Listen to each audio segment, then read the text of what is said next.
Ағзадағы бұл өзгерістер нені білдіреді? Сәлем достар! Бүгін біз адам организмінде болып жатқан өзгерістер туралы айтатын боламыз. Видеоны көрмес бұрын менің арнама тіркеліп кетіңіз. Адам бойындағы кез келген өзгеріс оның ағзасында болып жатқан құбылысты білдіреді. Соның ішінде қазіргі маусымда жиі байқалатын мына өзгерістерге ерекше мән берген дұрыс. Бірінші, аяқтың ісінуі. Аяқ үнемі сетім болса, вена қан тамырының тосылуы болып табылады. Мұндай болғанда дереу емханаға көріну керек. Әйтпесе өкпе қызметінің төмендеуі сияқты ауруларға соқтыруы мүмкін.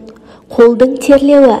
Қолғаппен жүрсеңіз де, саусақтарыңыз жаурамаса да қолдың терлеуі денсаулықтың қалыпсыздығын білдіреді деп жазады.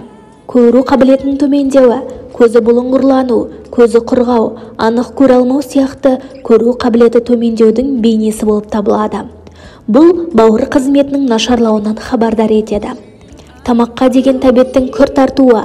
Қанша көп тамақтансаңыз да салмағыңыз төмендеп кетсе, немесе суды ішкен сайын кіші дәретіңіз көп келсе, бұл диабет ауруының белгісі. Асқазанның сазып ауруы. Егер сізде бұрыннан асқазан ауруы бар болса, енді асқазаныңыз қайталай ауырса, бұл қарапайым асқазан ауруы деп қалмаңыз.